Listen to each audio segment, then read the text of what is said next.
সবাই বলেন যে জীবনে কাদের সঙ্গ লাভ করছি সেটা খুব গুরুত্বপূর্ণ। এক ঝুড়ি ফলের মধ্যে যদি একটা পচা ফল আপনি রেখে দেন তাহলে আস্তে আস্তে সমস্ত ফল পচে যায়।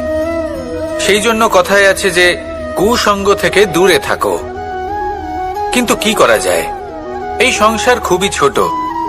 যেখানে আমরা কাজ করি, যেখানে আমরা থাকি, যে পথে আমরা আসা যাওয়া করে থাকি, যে পথে আমরা ভ্রমণ করি, সেখানে এমন অনেক সংখ্যক ব্যক্তি থাকেন যাকে দেখে আমরা মনে করি যে এদের থেকে দূরে থাকতে হবে। তখন আমরা কি করতে পারি? তাদের কি আমরা পরিত্যাগ করব?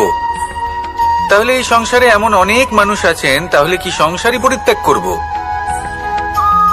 না, সেই ফলের মতন হবেন না যারা একটি পচা ফলের উপস্থিতির জন্য নিজেরাও নষ্ট হয়ে যান।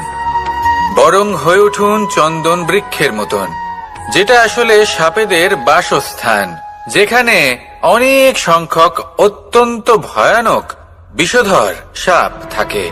তারপরেও এই চন্দন, সে কিন্তু নিজের শ্রেষ্ঠত্ব হারায় না। এর মূল্য কিন্তু সেই একই থাকে। মনে রাখবেন, এই সংসারে নিজের সঙ্গ বদলানোর পূর্বে নিজেকে বদলান।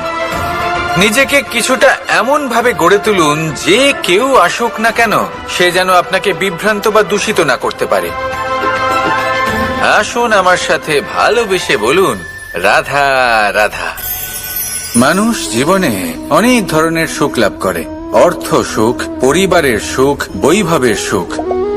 কিন্তু এমন একটা সুখ আছে যা বেশিরভাগ মানুষকে প্রভাবিত করে, কিন্তু সেই সুখ তাদের কোনো প্রয়োজনই নেই। সেটা হলো পরনিন্দা সুখ। অর্থাৎ এমন কোনো ব্যক্তিকে নিয়ে নিন্দা করা, তার প্রতি অনুচিত শব্দ প্রয়োগ করা, কারণ সেই ব্যক্তিকে আপনি পছন্দ করেন না। আর এমন অনেক মানুষ আছেন যারা এই কাজ করে খুব আনন্দ লাভ করেন, যেটা করা উচিত নয়। কারণ এতে আপনার সময়, আপনার ঊর্জা, আপনার নিজের অন্তরের ইতিবাচক শক্তি আপনি নষ্ট করে ফেলছেন। আর এই সব কিছুই আপনার প্রয়োজন আছে। যাদেরকে আপনার পছন্দ নয় সেই ব্যক্তির বিষয়ে কথাই বলবেন না। সেই সব ব্যক্তির দিকে মনোনিবেশ করুন যাদের আপনি ভালোবাসেন। সেই সব কাজে মন দিন যেগুলো আপনার ভালো লাগে। সেই বস্তুর দিকে নজর দিন যেগুলো আপনার প্রিয়, নিজের লক্ষ্যের দিকে, এই সব কিছুর দিকে নয়। এমনটা করলে আপনার জীবনে আপনি সেই সব বস্তুর দিকে নজর দিতে পারবেন যারা প্রকৃত অর্থে আপনার জীবন আরো শ্রেষ্ঠ করে তোলে। এমনটাই করুন, জীবন আরো অনেক বেশি সুন্দর হয়ে উঠবে। আর তখন এই মন প্রসন্ন হয়ে বলবে, রাধা রাধা। প্রত্যেক মানুষ নিজের জীবনে দুঃখ অনুভব করেন। প্রত্যেকের দুঃখ আলাদা হতে পারে। কারোর মনে এই দুঃখ থাকে যে সে তার বাবা মায়ের সব ইচ্ছে পূরণ করতে পারেননি। কেউ এটা ভেবে দুঃখ পান যে সে চিরকাল সদাচার করেছেন, সৎকর্ম করেছেন, কিন্তু তাও তাকে দুরাচারী বলে মনে করা হয়। কেউ এটা ভেবেও দুঃখ পান যে তার সামনে যে ব্যক্তি রয়েছেন তার চোখে তিনি শত্রু হয়ে উঠেছেন বা দুষ্ট হয়ে উঠেছেন, যেখানে তিনি হয়তো কোনো অনুচিত কাজই করেননি। এবার এই সমস্ত বিষয় নিয়ে ভেবে নিজের ব্যক্তিত্ব নিয়ে সন্দেহ প্রকাশ করবেন না। যদি নিজের ব্যক্তিত্ব নিয়ে কোনো সন্দেহ থেকে থাকে তাহলে কর্ম সংক্রান্ত প্রশ্ন করুন যে আপনি যা করেছেন তাতে কি উচিত ছিল, কি অনুচিত ছিল। যেটা প্রয়োজন সেটা এটা বোঝার যে আপনার অন্তর্মন, আপনার বিবেক আপনাকে কি বলছে। আর আপনার অন্তর্মন আর আপনার বিবেক আপনাকে যেটা করতে বলবে শুধু সেটাই করুন। আর তারপরে এই সংসার কি বলবে, কি ভাববে সেসব নিয়ে ভাবতে যাবেন না। কারণ এই সংসার তো ঈশ্বরকেও প্রশ্ন করে থাকে, ঈশ্বরকেও দোষী মনে করে। কখনো কখনো যখন কোনো ঘটনা মানুষের ইচ্ছা অনুযায়ী ঘটে না, তখন মানুষ এটা বলে যে হে ঈশ্বর, আপনি আমার পাশে থাকলেন না, আপনি বড়ই কঠোর, এটা আপনার দোষ। যেখানে বেশিরভাগ সময় হয়তো সে নিজেই নিজের কর্মফল ভোগ করছে। আর কখনো কখনো ঈশ্বর হয়তো তার জন্য আরো ভালো কোনো পরিকল্পনা করে রেখেছেন, কিন্তু মানুষ সেটা বুঝতে পারে না। তাই দিনের শেষে যেটা প্রয়োজন সেটা হলো নিজের মনের কথা বুঝতে হবে। আপনার বিবেক কি বলছে শুধু সেটাই করুন আর সামনে এগোতে থাকুন। আমার সাথে ভালোবেসে বলুন, রাধা রাধা। আজ আমরা আবার সাফল্য আর অসফলতার বিষয়ে কথা বলবো। সফল ব্যক্তি কে হয় এবং অসফল ব্যক্তি কে হয়, এই বিষয়ে আমরা আগে অনেকবার কথা বলেছি। প্রত্যেক ব্যক্তি সাফল্য লাভ করতে চান, কিন্তু প্রত্যেক ব্যক্তি সাফল্য লাভের এই কাজে সফল হতে পারেন না। এবার এটা কেন হয়, এর পেছনে কারণটা কি? কারণ হলো ভয়। সফল ব্যক্তি হলেন তিনি যিনি নিজের সিদ্ধান্ত দ্বারা এই সমস্ত সংসারকে বদলে দিয়ে থাকেন, এবং অসফল ব্যক্তি হলেন তিনি যিনি এই সংসারকে দেখে এর বিষয়ে ভেবে নিজের সিদ্ধান্ত বদলে ফেলেন। প্রয়োজন হলো নিজের লক্ষ্যের বিষয়ে ভেবে দেখার, পথের বিষয়ে ভেবে দেখার। একবার যদি আপনি পথ নির্বাচন করে থাকেন, সেই পথে অগ্রসর হতে থাকুন আর তাতে অটল থাকুন। সবসময় দৃঢ় প্রতিজ্ঞ হন। আপনি যদি কোনো পথে টিকে থাকেন আর নিরন্তর পরিশ্রম করতে থাকেন, তবেই আপনার জীবনে সাফল্য আসবে। যদি কথায় কথায় লোকে কি ভাববে, লোকে কি বলবে, একথা ভেবে নিজের সিদ্ধান্ত পাল্টান, তাহলে কখনো নিজের লক্ষ্যে পৌঁছতে পারবেন না। আসুন আমার সাথে ভালোবেসে বলুন, রাধা রাধা। মানুষের 6টি বড় শত্রু রয়েছে, আর এরা অন্য কোথাও নয়, বরং মানুষের অন্তরেই বাস করে। এই 6টি শত্রু হল কাম, ক্রোধ, মোহ, লোভ, ঈর্ষা আর অহংকার। কিন্তু এরা কি চিরকাল আপনার শত্রু হিসেবেই থেকে যায়? এদেরকে নিজের বন্ধু করে তোলা কি সম্ভব নয়? ভেবে দেখুন না। এবার যদি কথা বলি কাম নিয়ে, অর্থাৎ কামনা করা, তাহলে মানুষ যদি জীবনে কামনা করতে থাকে তাহলে সন্তোষের অনুভূতি লাভ করতে পারে না। কিন্তু এই কামনাই মানুষের বন্ধু হয়ে উঠতে পারে। কিভাবে? ধরুন, যদি মানুষ ভাবে আমি আরো অনেক বেশি শ্রেষ্ঠ ব্যক্তি হয়ে উঠতে চাই, আর তার জন্য কর্ম করে, পরিশ্রম করে, তাহলে ভবিষ্যতে গিয়ে শ্রেষ্ঠ ব্যক্তি হয়ে উঠতে পারে কামনার কারণে। অর্থাৎ এই কামনাই ওর বন্ধু হয়ে ওঠে। কিন্তু ধরুন, কোনো মানুষ যদি চায় সে শ্রেষ্ঠ ব্যক্তি হয়ে উঠবে, কিন্তু তার জন্য না কোনো কর্ম করছেন আর না কোনো পরিশ্রম করছেন, আর অধর্মের পথে চলতে শুরু করে দেন, তাহলে এই কামনাই তার শত্রু হয়ে উঠতে পারে। এবার যদি এই কামনাকে নিজের বন্ধু করে তুলতে হয়, তাহলে নিজের নির্বাচনে বিচক্ষণ হতে হবে, নিজের মস্তিষ্কের ওপর নিয়ন্ত্রণ রাখতে শিখতে হবে। সেটাই করুন আর আমার সাথে ভালোবেসে বলুন, রাধা রাধা। আজ আমরা মানুষের আরো একটি শত্রুর বিষয়ে কথা বলবো, যার নাম হলো লোভ। যে কোনো বস্তুকে অত্যাধিক লাভ করার যে বাসনা, যতটা লাভ করেছি ততটা যথেষ্ট নয়, আমার আরো চাই, আরো চাই, একেই বলে লোভ। এবার এই লোভ আপনার জীবনে শুভ না অশুভ, আপনার মিত্র নাকি আপনার শত্রু, সেটাও নির্ভর করছে আপনার ওপর। যেমন ধরুন, কোনো ব্যক্তির অসম্ভব ধনের লোভ, সে সেটা অর্জন করছে আর সেটা সংগ্রহ করছে, আর সেটা লাভ করার জন্য সে অনৈতিক কাজ করছে। যদি এই সব হতে থাকে, তাহলে লোভ কিন্তু আপনার পক্ষে অত্যন্ত ক্ষতিকারক। কিন্তু যদি সেই ব্যক্তি ধরুন ধন অর্জন করছেন, তার সাথে নীতিও পালন করছেন, আর সংগ্রহ করার পরে সেটা সংসারে ছড়িয়ে দিচ্ছেন, যদি এমনটা হয়, তাহলে এই লোভ আপনার বন্ধু হয়ে উঠতে পারে। যদি আপনার সৎসঙ্গ লাভ করার, সৎকর্ম করার লোভ থাকে, তাহলে আপনি কখনো একা থাকবেন না। যদি ভালোবাসা প্রদান করার লোভ থাকে, এই সংসারকে সাহায্য করার লোভ থাকে, তাহলে এই লোভ যা সংসারের শত্রু, সেটা কিন্তু আপনার সাথে পরমাত্মার মিলন ঘটাতে পারে। এবার এই লোভকে নিজের মিত্র করে তুলবেন নাকি শত্রু করে তুলবেন, সেই সিদ্ধান্ত আপনারই। আসুন আমার সাথে ভালোবেসে বলুন, রাধা রাধা। কখনো এই প্রকৃতির দিকে তাকিয়ে থাকবেন। এই প্রকৃতি অনেক ধরনের শিক্ষা দেয়। কোন একটা গাছকে দেখুন কিভাবে সে মাটি থেকে জল শুষে নেয়। সে ঝড় হোক বা হোক কড়া রোদ সব সহ্য করে এবং অবশেষে সে ফল ধারণ করে। আর সেই ফল উৎপন্ন করার পরে সে ফল কিন্তু সে নিজে গ্রহণ করে না, এই সংসারকে প্রদান করে, যাতে পশু পাখি মানুষ তারা এই ফল গ্রহণ করে শক্তিশালী হয়ে উঠতে পারে, সুস্থ থাকতে পারে। সেভাবেই নদী, সরোবর এরা নিজেরাও কিন্তু নিজেদের জল গ্রহণ করে না, মাটিকে প্রদান করে, পশু পাখিকে প্রদান করে। সূর্য নিজেও নিজের জন্য প্রজ্বলিত হয় না, সে প্রকাশ ছড়িয়ে দিতে চায় আমাদের সবার কাছে, সে আলো পৌঁছে দিতে চায়। এই প্রত্যেকের কর্মে পরমার্থ নিহিত আছে, আর সেই জন্যই এদের সকলকে পুজো করা হয়। তাই মনে রাখবেন,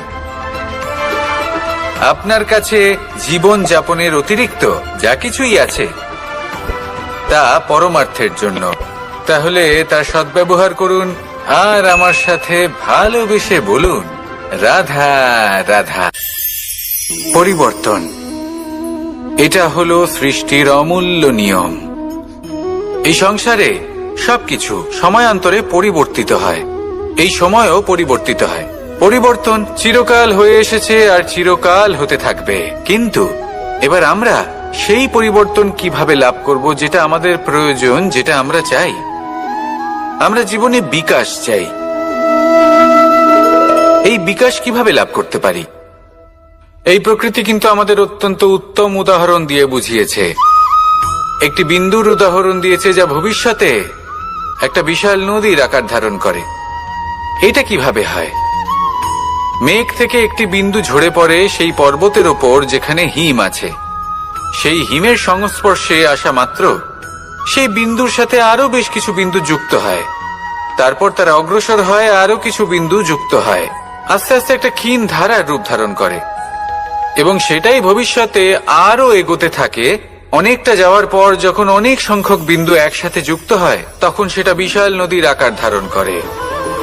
এবার আমরা মানুষ বলে আমাদের সাথে এই নিয়মের অন্যথা হয় তা নয়। আমরাও এই প্রকৃতির অংশ, আমাদের ক্ষেত্রেও একই নিয়ম প্রযোজ্য। যখন পরিশ্রম করে অনেক সংখ্যক বিন্দু আমরা একত্রিত করব তখনই পরিবর্তনের নদী প্রবাহিত হবে। প্রয়োজন হলো নিরন্তর পরিশ্রম করা এবং ধৈর্য ধরা। এটা করতে থাকুন, জীবনে সবকিছু লাভ করতে পারবেন। কারণ প্রকৃতি আমাদের এটাই শিখিয়েছে, আর আমরা এই ব্রহ্মরই একটি অংশ, যার দ্বারা এই ব্রহ্মাণ্ড নির্মিত। আসুন আমার সাথে ভালোবেসে বলুন, রাধা রাধা। আমরা সকলে সামাজিক জীব। মানুষের সাথে দেখা সাক্ষাৎ করা এটা চিরকালই চলতে থাকে। আমরা কখনো কাউকে উপহার দিই, আবার কখনো কেউ আমাদের উপহার দেয়। কখনো কি এমন হয়েছে যে আপনি কাউকে একটা উপহার দিয়েছেন, কিছু সময় পরে বা কিছু মাস পরে সেই উপহারই ঘুরে ফিরে আপনার কাছেই এসেছে, অর্থাৎ সেই বস্তুটাই আপনার কাছে আবার ফিরে এলো? এরকম হয়। ছেলেবেলায় একদিন একজনের বিবাহ ছিল, তখন মা তাকে একটা উপহার দিতে চাইছিলেন। তাই তিনি একটা পোশাক বানালেন আর সেটাকে সুসজ্জিত করছিলেন। আমি দেখলাম আর জিজ্ঞেস করলাম যে, মা, এই পোশাক এত সুসজ্জিত করার কি আছে? তখন মা বললেন যে, কানাই, কখনো কাউকে এমনই উপহার দেবে, এমন প্রকারে দেবে যে সেটা যদি আবার ঘুরে ফিরে তোমার কাছে ফিরে আসে তাহলে যেন তোমার খারাপ না লাগে। এটাই কিন্তু হয় আমাদের ব্যবহারের সাথে, কর্মের সাথেও এবং আমাদের কথার সাথেও। তেমনই আচরণ করবেন যে আচরণ আপনি সহ্য করতে পারবেন। যদি মুখ থেকে কটু কথা বেরোতে থাকে তখন নিজেকে সংযত করে নিন। সেই শব্দই প্রয়োগ করুন যেটা আপনি তার বদলে শুনতে চাইবেন এবং আপনার দুঃখও হবে না। কারণ আপনার কর্ম এমন একটা উপহার যেটা আবার ঘুরে ফিরে ফলস্বরূপ আপনার কাছেই আসবে। সেই জন্য নিজের আচরণ শুভ করুন, নিজের মানসিকতা শুভ করুন, নিজের মুখ থেকে মধুর বাণী নিঃসৃত করুন, আর এইভাবেই মধুর ভাবে বলুন, রাধা রাধা। এই সংসারে প্রত্যেকটা জিনিসের নিজস্ব একটা বিশেষত্ব আছে, আর তার বিশেষত্বর জন্যই তাকে বিশেষ গুরুত্ব দেওয়া হয়। যদি কথা বলি অস্ত্রের, যেমন তরোয়াল, তরোয়াল নির্মাণ করা হয়েছে রক্ষার জন্য। কত তাড়াতাড়ি সে সামনে উপস্থিত শত্রুকে নিধন করতে পারে। এবার এই তরোয়ালের কোন গুণটা দেখা প্রয়োজন? সেটার ধার। সেই বস্তুটি নয় যার মধ্যে এই তরোয়াল রাখা হয়। সেইভাবেই যদি আমি কথা বলি বাণের, তাহলে এটা প্রয়োজনীয় নয় যে সেই বাণ কতটা তীক্ষ্ণ, কতটা বলশালী। এটা দেখা প্রয়োজন যে তার আকারটা কেমন। সে কি বাতাস ভেদ করে নিজের লক্ষ্যে পৌঁছতে পারবে? সেটা বেশি গুরুত্বপূর্ণ। সেই জায়গাটা নয় যেখানে সেই বাণ রাখা হয়। ঠিক সেইভাবে যদি আপনি কোনো মানুষেরই মূল্য বুঝতে চান, তাকে পরখ করে দেখতে চান, তাহলে তার জাতি, তার ধর্ম, তার রূপ, তার আকার, সেগুলো দেখে তাকে পরখ করতে চেষ্টা করবেন না। তাকে পরখ এই সব কিছুর ভিত্তিতে করবেন না। তার স্বভাবটা দেখুন, তার গুণ দেখুন, তার প্রতিভা দেখুন, তার কর্ম দেখুন, কারণ এটাই সেই ব্যক্তির আসল পরিচয়। এটাই হলো তার অস্তিত্ব। যখনই আপনি কোন নর্তককে শ্রেষ্ঠ নৃত্য প্রদর্শন করতে দেখেন, তখন আপনি কিন্তু এটা ভাবেন না যে সে কোথা থেকে এসেছে, সে কি খায়, ওর বন্ধু বান্ধব কারা। আপনি তার নৃত্য দেখেন, ওর শিল্প দেখেন, সেটারই প্রশংসা করেন, সেটাকেই সম্মান করেন। সেইভাবে এই সংসারে সকলকে সম্মান করুন। আর এই সম্মানের আধার হওয়া উচিত তার গুণ, তার স্বভাব, তার কর্ম, তার রূপ আর তার বেশভূষা নয়। আসুন আমার সাথে ভালোবেসে বলুন, রাধা রাধা। এই সংসার বলে যে কৃষ্ণ হলো মহাযোগী। কেউ বলে যে কৃষ্ণ হলো সাংখ্য যোগের প্রবর্তক, কেউ বলে ভক্তি যোগের, কেউ বলে জ্ঞান যোগের, কেউ কেউ এটা মনে করেন যে অষ্টাঙ্গ যোগের প্রভু হলাম আমি। কিন্তু এই যোগ আসলে কি? যোগ বিষয়টাকে বোঝা খুব একটা কঠিন নয়, কিন্তু সেই যোগকে নিজের যাপনের অংশ করে তোলা হলো অত্যন্ত কঠিন, আর তার জন্য প্রয়োজন অভ্যাস। যোগ শব্দটার অর্থ হলো যুক্ত করা, আর এটা আমি ছোটবেলায় শিখেছিলাম।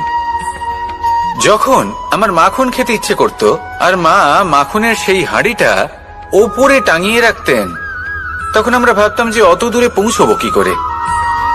তখন আমরা যোগের বিষয়ে জানতে পারলাম, আর তখন জানতে পারলাম যে সব থেকে গুরুত্বপূর্ণ যোগ আসলে কি?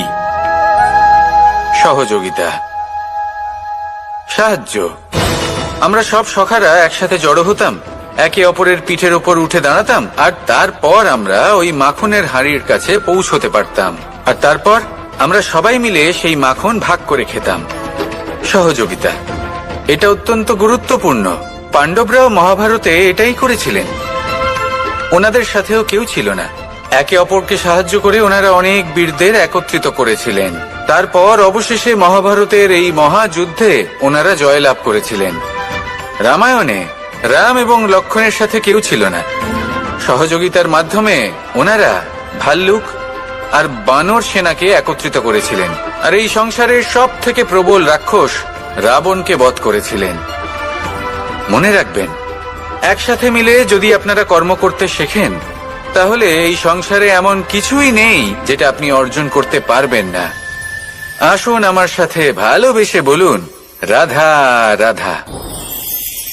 মানুষ যখনই কোনো পর্বতারোহণ করতে শুরু করে, তখন সে বারবার পড়ে যায়, বারবার উঠে দাঁড়ায়, সামনে এগোতে চেষ্টা করে, কিন্তু যদি সে দৃঢ় নিশ্চয় করে থাকে, তাহলে সে অবশেষে সেই পর্বতের শিখরে পৌঁছেই যায়। চলার পথে যদি বড় কোনো পাথর চলে আসে বা পর্বতের কোনো বড় অংশ সামনে আসে, তাহলে সে তার সাথে ধাক্কা খায় না, সে পথ বদলে নেয়। কিন্তু বাধা তাকে সবসময় পেতেই হয়, আর সেই বাধা সে পায় ছোট ছোট পাথরের দ্বারা। তাদের উপর পা পড়লে তার পা পিছলে যায় আর সে পড়ে যায়। এই ছোট ছোট পাথর হলো আমাদের জীবনের সেই ছোট ছোট সমস্যা, সেই ছোট ছোট ভুলগুলো যেগুলো আমরা অবজ্ঞা করতে থাকি। আমরা ভাবি এর দ্বারা কি বা ক্ষতি হবে, কিন্তু সেগুলোই অনেক সময় আমাদের অসফলতার কারণ হয়ে দাঁড়ায়। যত তাড়াতাড়ি সম্ভব এই ছোট ছোট পাথরগুলিকে জীবন থেকে তুলে ফেলে দিন। ভুল হওয়াটা স্বাভাবিক, কিন্তু তার মানে এই নয় যে বারবার সেই ভুলের পুনরাবৃত্তি ঘটবে। ভুলটা বুঝুন, সেটা স্বীকার করুন আর সেটা শুধরে নিন। যখন আপনি এটা করতে শিখবেন, তখনই খুব তাড়াতাড়ি আপনি সেই শিখরে পৌঁছতে পারবেন। আর যখন পৌঁছে যাবেন, তখন এই মন প্রসন্ন হয়ে বলবে, রাধা রাধা। সূর্য এই সংসারকে আলো প্রদান করে। সূর্যের মনে যদি নিজের তেজের জন্য অহংকার জন্ম নেয়, তখন তার অহংকার ভঙ্গ করে মেঘ। সূর্যের আলো পূর্ণরূপে ঢেকে দেয়। মেঘের মনে যদি নিজের গতি নিয়ে অহংবোধ জন্ম নেয়, তাহলে মেঘের অহংকার ভঙ্গ করে পর্বত। মেঘের গতি অবরুদ্ধ করে দেয়। এবার যদি পর্বত নিজের নিশ্চলতা নিয়ে অহংকার করে, তাহলে সেই অহংবোধ ভঙ্গ করে একটি মূষক। সেই বিশাল পর্বতে একটি ছিদ্র করে দেয়। এবার যদি মূষকের নিজের মনে অহংবোধ জন্ম নেয়, তাহলে জল তার অভিমান ভঙ্গ করে, সেই ছিদ্র দিয়ে প্রবেশ করে। আর যদি জলের মনে অহংবোধ জন্ম নেয়, তখন মানুষ বাঁধ নির্মাণ করে তার গতিপথ রুদ্ধ করে, জলের অহংকার ভঙ্গ করে। আর যদি মানুষের মনে অহংকার জন্ম নেয়, তখন সূর্য নিজের তাপ দ্বারা মানুষের অহংকার ভঙ্গ করে। এই সংসারে অহংকার প্রদর্শন করার কোনো প্রয়োজন নেই। আমাদের সবার মধ্যেই কিছু বিশেষ গুণ আছে, আর সবার মধ্যে কোনো না কোনো দোষও আছে। এই প্রকৃতি আমাদের কি শিক্ষা দেয়? কেউ একে অপরের সাথে লড়াই করে না, একে অপরের জন্য বাধা সৃষ্টি করে না, শুধু নিজের কর্ম করে। সূর্য নিজের প্রকাশ দ্বারা বনস্পতি এবং গাছপালাকে জন্ম দেয়। মেঘ বর্ষা সৃষ্টি করে লুপ্ত হয়ে যায়, আবার নির্মিত হয়। পর্বতের সেই নিশ্চলতা সেই বর্ষাকে একটা দিশা প্রদান করে, আর তারপরে তা ধারা হয়ে প্রবাহিত হয়ে যায়। এইসব কি? এইসব একটা সম্পর্ক, একটা চক্রের মতো। সবাই একসাথে নিজের কর্ম করে, তাই এই চক্র আবর্তিত হয়। এটা আমাদেরও করতে হবে, একসাথে মিলে কাজ করতে হবে। কারোর জন্য বাধা হয়ে উঠলে হবে না, কাউকে ছোট মনে করলে হবে না। এটাই করতে থাকুন, সবাই মিলেমিশে কর্ম করুন। প্রকৃতি আমাদের এই শিক্ষাই দেয়। আসুন আমার সাথে ভালোবেসে বলুন, রাধা রাধা। আপনি কখনো পলাশ ফুল দেখেছেন? কি সুন্দর দেখতে, লাল রক্তবর্ণ, উজ্জ্বল, কিন্তু এতে কোনো সুগন্ধ নেই। সেই জন্য ওকে শুধু চোখ ভরে দেখতে ইচ্ছে করে। দেখবেন তাকে কিন্তু পুজোতে ব্যবহার করা হয় না, এই ফুল দিয়ে মালা বানানো হয় না। সেরকমই আমাদের জীবনে এমন অনেক ব্যক্তি রয়েছেন যাদেরকে সম্মান অর্জন করতে হয়। যদি আপনি কোনো উচ্চ বংশে জন্ম নিয়ে থাকেন এবং আপনার কাছে সবকিছু থাকে, ধন ঐশ্বর্য থাকে, সবকিছু আপনি আগে থেকেই পেয়ে গেছেন, তাও কিন্তু এই সংসার আপনাকে সম্মান দেবে না। ততক্ষণ পর্যন্ত দেবে না যতক্ষণ না আপনি নিজের অন্তরে গুণ জাগ্রত করছেন, শ্রেষ্ঠ কর্ম করছেন, নিজের অন্তরে ইতিবাচক মনোভাবের এই সুবাস জাগ্রত করছেন। যদি এসব কিছু করেন, তাহলেই এই সংসার আপনাকে সম্মান দেবে। এবার এটা আপনার উপরে নির্ভরশীল যে আপনি কি পলাশ ফুলের মতো হতে চান, নাকি অন্য কোনো ফুল হয়ে উঠতে চান যার সুবাস আছে, যে নিজের সুবাস এই সারা পৃথিবীতে ছড়িয়ে দেয়। আসুন আমার সাথে ভালোবেসে বলুন, রাধা রাধা। সংসারে এমন অনেক ব্যক্তি আছেন যারা নিজেদের প্রসন্নতার জন্য স্বার্থপরতার সীমা পার করে যেতে পারেন। নিজে সুখ লাভ করার জন্য অন্যকে দুঃখ দিতে পারেন। ওনাদের কারোর প্রতি কোনো টান নেই, না সমাজের প্রতি, না আপনজনদের প্রতি, না ঈশ্বরের প্রতি। এবার দেখুন, মানুষ যদি কাউকে ভয় নাও পায়, তাও নিজের কর্মের কথা মনে করে অবশ্যই ভয় পাওয়া উচিত। কারণ আপনি যা কর্মই করুন তার ফল নিজে থেকে আপনার কাছে আসবেই, নিশ্চিত রূপে আসবে। তার থেকে আপনি পালাতে পারবেন না। কেউ নিজের কর্মফলের হাত থেকে বাঁচতে পারে না। স্বয়ং মহাদেবকেও ওনার কর্মফল ভোগ করতে হয়েছিল। উনি কিছু না ভেবেই ভস্মাসুরকে বর দিয়েছিলেন। তার পরিণামস্বরূপ যেটা হলো যে ওই ভস্মাসুর, যাকে মহাদেব বরদান করেছিলেন, তার হাত থেকে নিজের প্রাণ বাঁচিয়ে ওনাকে পালাতে হলো। এই সংসারে এমন কেউ নেই যে নিজের কর্মফলের হাত থেকে বাঁচতে পারে। সবসময় এটা ভেবে দেখুন যে কর্মটা আপনি করছেন সেটা শ্রেষ্ঠ কি না। এমন কর্ম করুন যেটা আপনাকে জীবনে এগিয়ে নিয়ে যাবে। নিজেকে সৎ পথে রাখুন, কিন্তু এটাও সুনিশ্চিত করুন যে জীবনে যে কর্ম আপনি করছেন তাতে অন্য ব্যক্তির উপর কি প্রভাব পড়ছে, তাতে উনি দুঃখ পাচ্ছেন না তো। যদি আপনি যা করছেন তাতে সবার মঙ্গল হয়ে থাকে, তাহলে আপনার কাউকে ভয় পাওয়ার কোনো প্রয়োজন নেই। না কালকে ভয় পাবেন, না মহাকালকে। আসুন আমার সাথে ভালোবেসে বলুন, রাধা রাধা। জীবনে যখনই আমরা কোনো বিশেষ মানুষের সাথে পরিচিত হই, তখন তার ব্যক্তিত্বের বিষয়ে আমাদের একটি নিজস্ব দৃষ্টিভঙ্গি তৈরি হয়। তা সে ভালো হোক বা মন্দ, আমরা নিজেদের দৃষ্টিভঙ্গি, নিজেদের ধারণা বানিয়ে ফেলি। কিন্তু আপনি কি নিশ্চিত রূপে বলতে পারেন যে এই যে আপনার দৃষ্টিভঙ্গি, সেটাই সেই ব্যক্তির পূর্ণ সত্য, সেই ব্যক্তি সত্যিই সেরকমই? না, আপনি সেরকম বলতে পারেন না। কারণ যে কোনো মানুষের একটি চরিত্র, একটি ব্যক্তিত্ব অনেক বছর ধরে তৈরি হয়, অসংখ্য অভিজ্ঞতা লাভ করার পরে তৈরি হয়। আপনি একদিনে বুঝতে পারবেন না যে সেই ব্যক্তি কেমন। এই ভুলটাই বেশিরভাগ মানুষ করে ফেলেন। কিন্তু যদি সত্যি কোনো মানুষকে বুঝতে চান, তাহলে একটু সময় দেওয়া খুব প্রয়োজন। সবার আগে প্রথম আলাপে সেই ব্যক্তি তো এটাই বোঝাবে যে সে কতটা শ্রেষ্ঠ, কিন্তু সে কতটা গুণী বা কতটা অপগুণী, এটা বোঝার জন্য আপনাকে সেই ব্যক্তির কাছাকাছি থাকতে হবে। তিনি কতটা অহংকারী বা কতটা সজ্জন, সেটা বোঝার জন্য আপনাকে সেই ব্যক্তিকে সম্মান দিয়ে দেখতে হবে। সেই ব্যক্তি কতটা লোভী বা কতটা সরল, সেটা বোঝার জন্য তাকে ধন দিয়ে দেখতে হবে। সেই ব্যক্তির কতগুলো খারাপ গুণ আছে, সেটা বোঝার জন্য সেই ব্যক্তিকে স্বাধীনতা দিয়ে দেখতে হবে। তবেই তাকে আপনি বুঝতে পারবেন। যে কোনো মানুষকে বোঝা, তার ব্যক্তিত্ব বুঝে ওঠা এতটা সহজ কাজ নয়। যতক্ষণ কোনো ব্যক্তির ব্যক্তিত্ব সম্পর্কে স্পষ্ট ধারণা না হয়, ততক্ষণ সেই ব্যক্তির সাথে সম্পর্কে অগ্রসর হওয়া উচিত হবে না।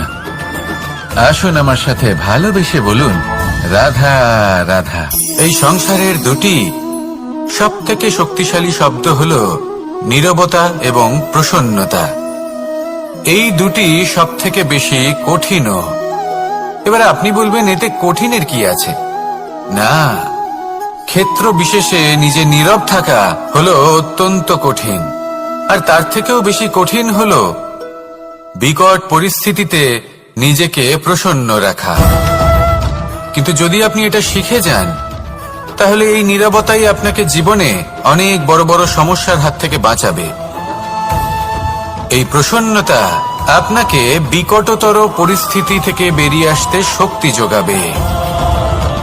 তাই এই গুণ আত্মসাৎ করুন আর আমার সাথে ভালোবেসে বলুন, রাধা রাধা। আমরা সবাই জীবনে কামনা করি। কেউ ধন সম্পত্তির কামনা করি, কেউ ভালোবাসার, কেউ বন্ধুদের, কেউ নাম, খ্যাতি আদি ইত্যাদি। এগুলো লাভ করার জন্য আমরা চেষ্টা করতে থাকি, পরিশ্রম করতে থাকি। কিছু সময় পরে অর্জনও করে ফেলি, কিন্তু সবকিছু অর্জন করার কিছু সময় পরে এরা রুষ্ট হয়ে যান, আমাদের থেকে দূরে চলে যান বা আমাদের থেকে কেড়ে নেওয়া হয়। এমনটা কেন হয়? এমনটা এই কারণে হয় কারণ মানুষের একটা দুর্বলতা আছে। কোনো কিছুই অর্জন করার পরে আস্তে আস্তে সে তার মূল্য, তার গুরুত্ব ভুলে যায়, তার জন্য চেষ্টা করা ছেড়ে দেয়। আর এটাই হলো সব থেকে বড় সমস্যা। ঠিক যেমন কোনো ব্যক্তি যিনি ধন অর্জন করতে চান, তার জন্য কঠিন পরিশ্রম করেন, হয়তো ধন অর্জন করেও ফেলেন, তারপর আস্তে আস্তে ওই ধনের মূল্য ভুলে যান, উচিতভাবে তা প্রয়োগ করেন না, আস্তে আস্তে তার ধন, তার সঙ্গ ত্যাগ করে দেয়। সমস্ত পরিশ্রম ব্যর্থ হয়ে যায়। সেই জন্য মনে রাখবেন, এই সংসারে কিছু অর্জন করা অত্যন্ত কঠিন ব্যাপার, কিন্তু তার থেকেও বেশি কঠিন হলো সেটা নিজের সাথে ধরে রাখা। তাই জীবনে যখনই আপনি কিছু অর্জন করবেন তার গুরুত্বটা বুঝুন, আর তারপরে সময় সময় তার মূল্য নিজেকে স্মরণ করাতে থাকুন। কৃতজ্ঞ থাকুন যে আপনার পরিশ্রম আপনাকে এই ফল দান করেছে, আর চিরকাল পরিশ্রম করুন। তবেই আপনি যেটা লাভ করেছেন সেটা আপনার কাছে থেকে যাবে। আসুন আর আমার সাথে ভালোবেসে বলুন, রাধা রাধা। এই সংসারে আপনার সবথেকে বড় বন্ধু কে? কেউ বলবেন ছোটবেলার বন্ধুরা, কেউ বলবেন মাতা পিতা, কেউ বলবেন ঈশ্বর। এবারে বলুন যে এই সংসারে আপনার সবথেকে বড় শত্রু কে? কেউ বলবে আপনার বিরোধী, সেই ব্যক্তি যে আপনাকে হিংসে করে, বা আপনার নিজের অহংকার, আপনার কুকর্ম। আমি বলবো যে এই সংসারে আপনার সবথেকে বড় বন্ধু হলো আপনার নিজের মন। এই চঞ্চল মনকে যদি আপনি নিয়ন্ত্রণ করতে শিখতে পারেন, তাহলে এর থেকে বড় বন্ধু এই সংসারে আপনি কোথাও পাবেন না।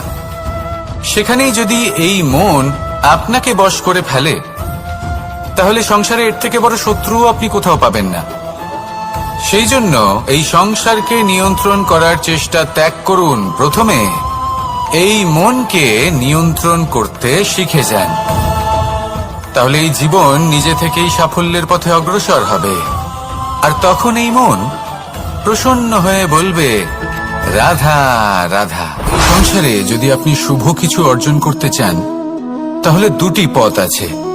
প্রথম হলো ধর্ম, আর দ্বিতীয় হলো কর্ম।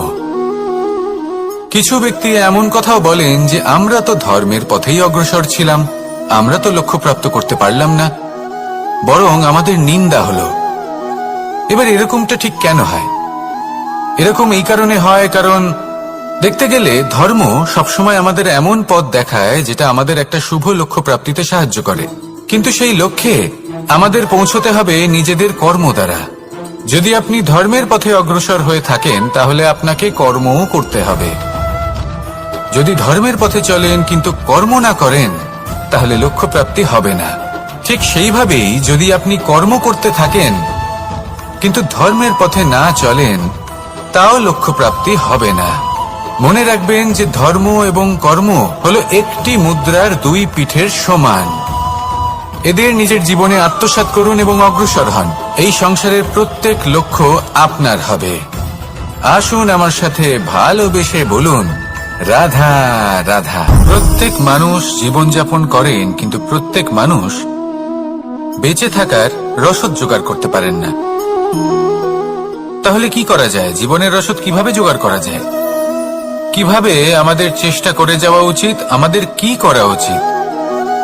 কিছু কাজ আছে যেগুলো আপনাদের করতে হবে। সর্বপ্রথম, জীবনে যখনই কোনো সমস্যা আসবে, তখন নিরপেক্ষভাবে তার সম্মুখীন হন।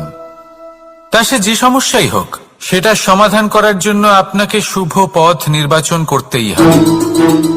তারপরে যদি আপনার হাতে কখনো ক্ষমতা আসে, সেই মুহূর্তে আরো বেশি বিনম্র থাকতে হবে।